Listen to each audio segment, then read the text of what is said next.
at Floyd. Like, Floyd spends money like it's a tap. Like, he's got a tap, just like unlimited amount of money.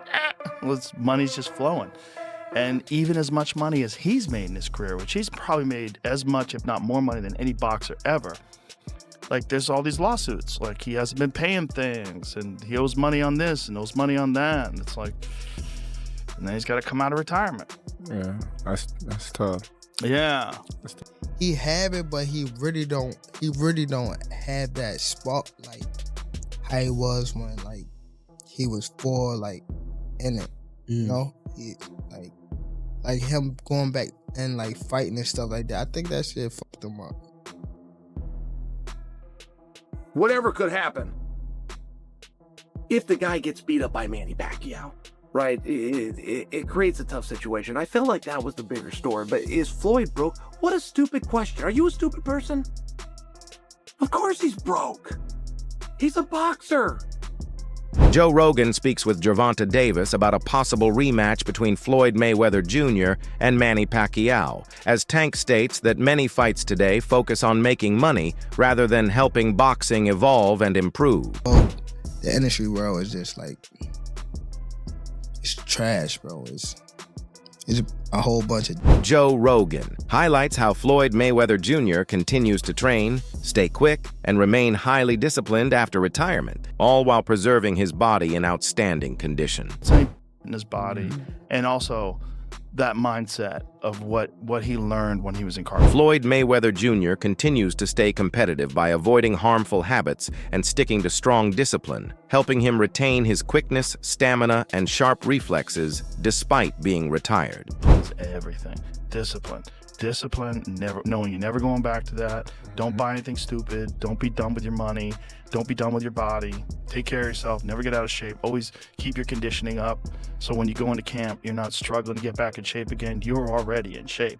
Now you're just working on your skills and honing everything to a razor sharp. Max Kellerman states that Floyd Mayweather Jr. still displays top-level defense and quickness, and he believes a bout with Manny Pacquiao could be entertaining. I think I would have always favored Mayweather to win the fight. The point is that because it happened after its expiration date, we will never have the actual answer. You and I might agree, Mayweather was too long, too good a boxer, you know, naturally bigger guy and better defense.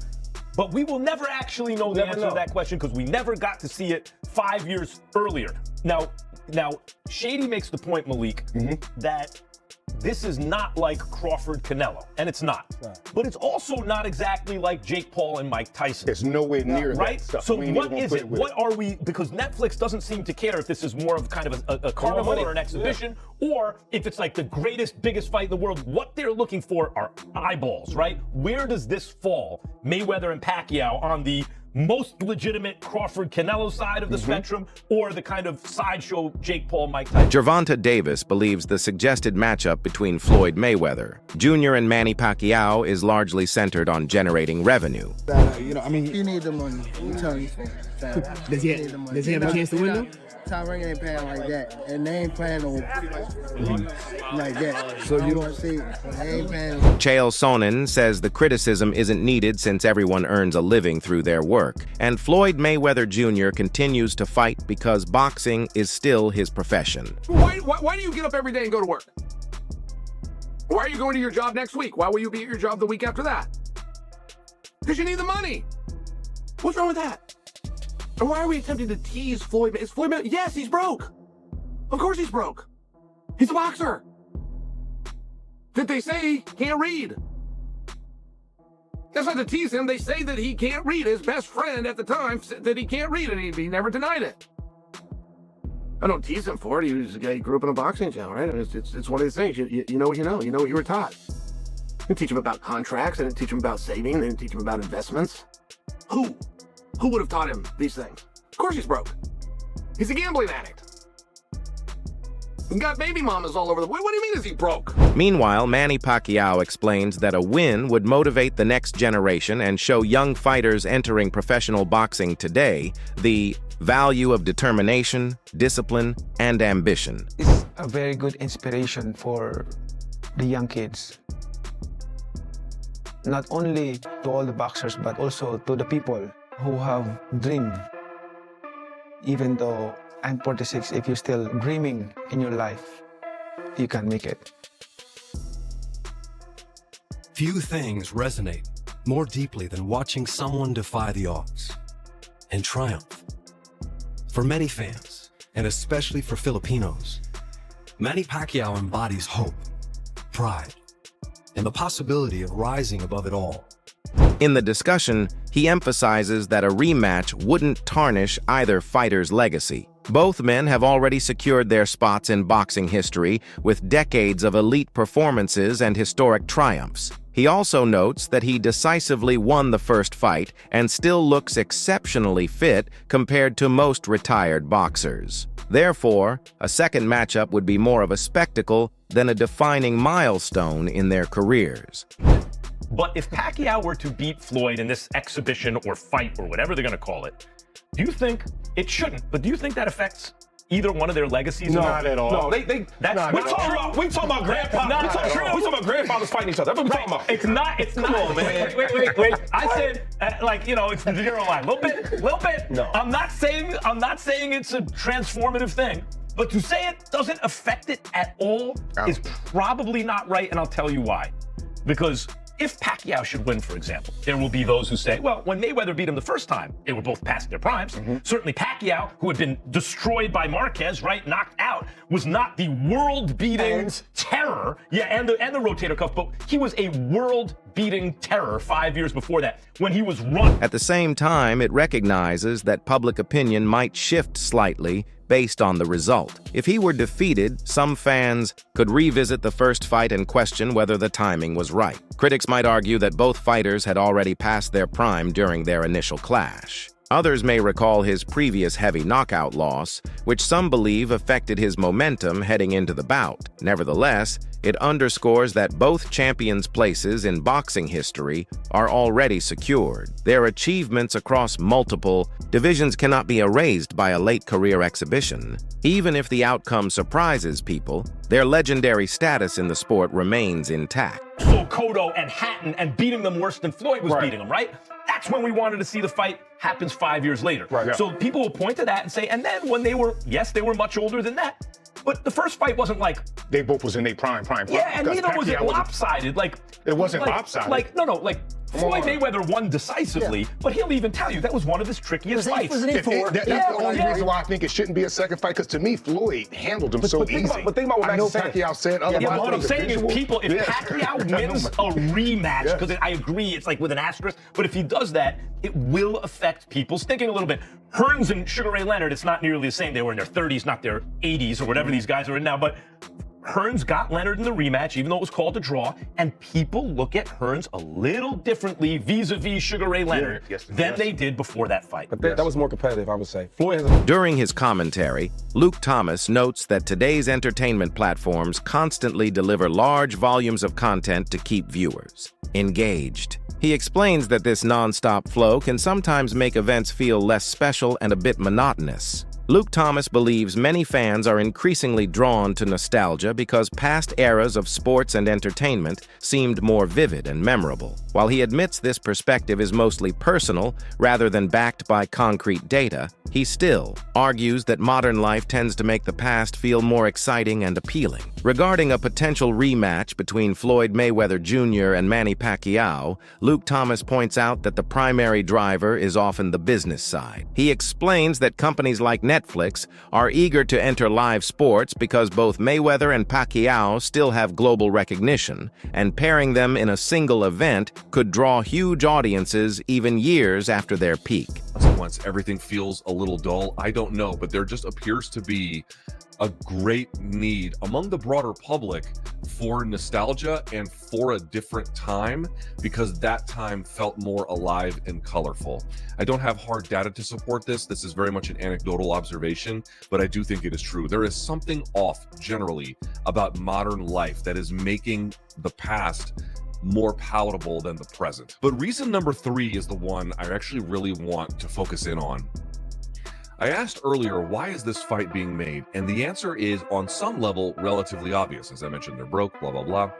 But the other one is like, why is Netflix making this? Well, they want to get into the big live event business, and Floyd still has some popularity, Manny still has some popularity, and then together they might be bigger than the sum of their parts individually, certainly. Luke. Thomas also emphasizes how streaming has reshaped boxing's financial landscape. In earlier times, fans had to pay steep pay-per-view fees to watch major fights. For instance, the original Floyd Mayweather Jr. versus Manny Pacquiao matchup in 2015 cost around $100, creating a significant barrier for many viewers. By contrast, when a fight is offered on a streaming service like Netflix, millions of subscribers can watch without additional payment. With this lower entry hurdle, Luke Thomas argues that promoters increasingly prioritize famous names over competitive matchups. He cites events featuring Jake Paul and Mike Tyson as examples where huge audiences tuned in despite widespread criticism over the fight's quality. According to him, this trend raises a key question. Are streaming platforms genuinely advancing boxing, or are they merely staging attention-grabbing events that fall short of the competitive level fans expect? This fight were on pay-per-view, I don't know if it would get made. I mean, in the end, it might actually get made because these guys need money. There might be enough people who buy it to kind of make it work, or to, at a bare minimum, get an investor to put the money up. They lose their money, but some effort at making it is possible. But that would be a much harder slog. This fight doesn't have that problem. You don't have to pay for pay-per-view. Yes, you have to have a Netflix subscription, but a lot of people do. It's the biggest streaming platform in the world. The incentive structure in place created by streaming platforms that are just looking for big name value, what will get people to tune in, what is a pairing that is available, just based on contractual availability. During the conversation, Chael Sonnen points out that the financial figures often cited in boxing aren't always as straightforward as fans think. He explains that while fighters can receive enormous payouts, the way boxing money is structured is complex and frequently misunderstood by the public. Chael Sonnen suggests that even though Floyd Mayweather Jr. reportedly made huge sums throughout his career, the actual financial reality behind the scenes may differ significantly from what is shown to fans. He also touches on Floyd Mayweather's claims regarding Showtime, where Mayweather argued the network did not fully honor their deal. However, Chael Sonnen notes that public support for Mayweather can be limited, given that similar disputes have occurred in other instances. For example, controversy arose over payment issues involving Logan Paul following his exhibition fight with Mayweather. Yeah, of course Floyd's broke. Would you be boxing if you weren't? And it's very tough to be sympathetic to Floyd. So Floyd is arguing that he was robbed by Showtime. That he had a deal that Showtime didn't argue. He's arguing this. And who's making that argument and where that goes? I'm just sharing, like, in public opinion, it's very hard to be sympathetic towards Floyd when Floyd, as a promoter, stiffed Logan Paul. Like, to argue this guy in boxing cheated me and I trusted him, when it's being argued that you, who were the trusted one, cheated another guy. It's very tough. And by the way, there's also headlines out there. Floyd Mayweather owes Logan Paul $1.3 million. No, he doesn't.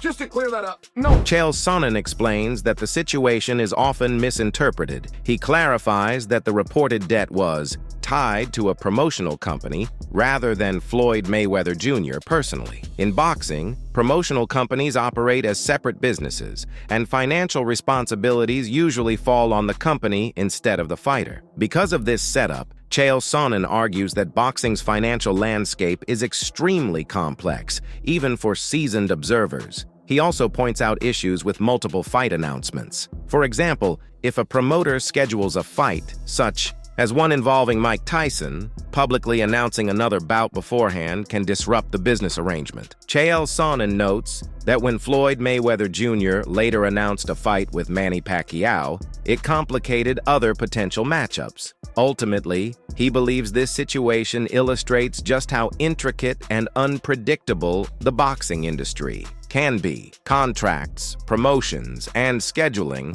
often overlap, making it hard for fans to grasp the full story behind major events involving fighters like Mayweather, Pacquiao, and Tyson. Promotion owes Logan $1.3 million, and no, of course he's not going to get it. That promotion's already shut down. Allegedly, by the way, yes. But I'm just sharing with you, like, no, it's not the same thing. It's an entity. Floyd didn't know what was going on. And Logan's a very smart guy. It's not like he ever would have trusted Floyd to know what's going on, but he trusted Floyd's people, and you do take a level of risk, and you think you're dealing with an honorable guy. It's one of these things, and Floyd didn't know where the money was. I don't suggest for you that Floyd grabbed the money and ran off and kept it from Logan. Floyd didn't know where the money was. There's very few people that understand the economics of boxing, by the way. It's a very complicated thing. Would you like to explain it to me? You're a big boxing aficionado. Would you like to explain to me the economics of boxing? It's a very confusing thing. Which is one of the reasons that it's very easy for somebody to be skimming. It's a very easy thing to... Wade Plemons highlights that Floyd Mayweather Jr. risks his perfect professional legacy by agreeing to a rematch. He explains that Mayweather's reputation was built over years of disciplined performances and an unbeaten record, which has become a defining part of his place in boxing history. Stepping into another high-profile fight introduces real danger. To that image, one unforeseen moment in the ring could alter how his record is remembered. Wade Plemons adds that although the financial incentives and attention are appealing, the choice carries serious consequences. In his perspective, returning to the ring demonstrates confidence, but it also requires Mayweather to safeguard the legacy that established him as one of boxing's most successful champions. Years later, both men are about to hit 50. Here we are. Okay, that's the hype of this. That's the interest of it, right? Two of the biggest names in the history of the sport. They're both old. We get that. But they're both doing this in a pro fight. This will not be an exhibition. It'll be a pro fight. So it is going to go on someone's record. Could Manny actually take Floyd's O away? And here I am getting drug into this thing. And you know what? I'm not even mad about it because I understand what it is. It's not going to be the highest level of fight between these two. And I don't think it sullies their name any worse than what Floyd was doing with John Gotti III. No offense to top 3 black person of all time, but Deji, some other fights that no one really watched or cared about. Floyd did that to himself, but he still has the drawing power across from his greatest rival in Manny Pacquiao to make this an interesting fight. And again, meanwhile, another analyst notes that since Floyd Mayweather Jr.'s profession is boxing, he will continue to pursue it. Neither age nor past accomplishments change the fact that work is work, and everyone must earn a living. The analyst stresses that even at his current age, Mayweather still has responsibilities and financial commitments, which make staying active in the sport necessary. Boxing has always been his career, and stepping away isn't a practical choice when income matters. While fans may criticize the decision, from a professional perspective, he is simply carrying out his duty to maintain his livelihood. What he used to go through and used to eat back in Kazakhstan or wherever the hell? Man, look. Was he doing it for the money? Hell yeah. That's how you go in. That's how you can't go in. But the perception is, oh, okay, look at this young, hungry fighter. Yes, young, hungry. And then all of a sudden you're supposed to get fat and full and not want to do it again? Tell you right now, if Canelo said, Triple G, let's do it again for the 4th time. I don't care how much money Triple G got. It shouldn't be a social pressure that, oh, what's wrong, Triple G? Why are you fighting him again? You know, we ain't doing that to Canelo because we like, well, Canelo still want it. Canelo still got it. Canelo's still going. What if Canelo need the money? Who cares if you need it? You can get it. Dog, don't let somebody talk you out of your money because they said, what you doing it for? What you doing it for? Oh, you lost sight of it. So you're supposed to hate money now if your name is Money Mayweather. I understand y'all like, well, that ain't why he doing it. You don't know that. It sounds good, you're in the barbershop. Trust me, everybody gonna be clapping and laughing at you when you're there. But you don't really in your gun to your head know that. You just saying that's the narrative. How about this? What if his accountant called him and said, Floyd, we only got 100 left. Only 100 million? Yeah. But guess what? Jake Paul just made that in one night. Got his jaw dislocated, but hey, what's up?